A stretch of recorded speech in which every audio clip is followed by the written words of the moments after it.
দেওয়ানি কার্যবিধি বা সিপিসিতে আনা হবে বেশ কিছু পরিবর্তন। সেকালে বিচার প্রক্রিয়ায় আনা হবে আধুনিকায়ন। পাশাপাশি সমন জারি করা হবে টেলিফোন এবং SMS এর মাধ্যমে। প্রধান উপদেষ্টার সাথে বৈঠক থেকে এসেছে এমন সিদ্ধান্ত। ফরেন সার্ভিস একাডেমির বৈঠকে এমন সব তথ্য দিলেন উপদেষ্টা সৈয়দা রিজওয়ানা হাসান।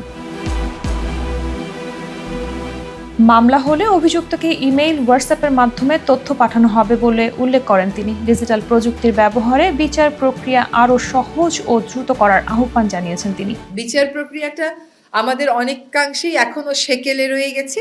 বিচার কার্যক্রমকে আধুনিকায়ন করতে এটা বলা হচ্ছে যে আমরা সমন জারিটা এখন থেকে টেলিফোনের মাধ্যমে, SMS এর মাধ্যমে বা অন্য মডার্ন যে ডিভাইসগুলো আছে, মডার্ন যে মেথডগুলো আছে তার মাধ্যমে করতে পারবো।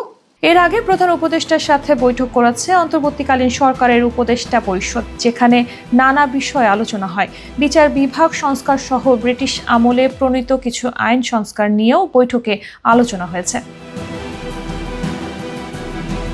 এ সময় ব্যাংক রেজুলেশন অধ্যাদেশের মাধ্যমে বাংলাদেশ ব্যাংককে আরও শক্তিশালী করা হচ্ছে জানিয়ে পরিবেশ উপদেষ্টা বলেন, ব্যাংক লুটপাট থামাতে এই অধ্যাদেশ অনুমোদন করা হয়েছে। অর্থনৈতিক অপরাধের সঙ্গে জড়িতদের শাস্তির আওতায় আনতে তদন্ত কমিটি গঠন করা হয়েছে বলেও উল্লেখ করেন তিনি।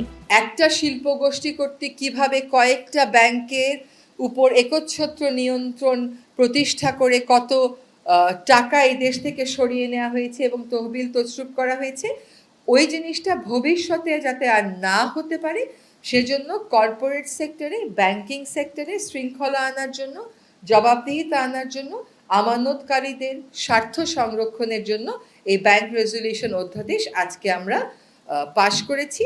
আমরা আবারও বলতে চাই যে আমরা আমানতকারীদের স্বার্থ সুরক্ষাকে সর্বোচ্চ গুরুত্ব দিচ্ছি।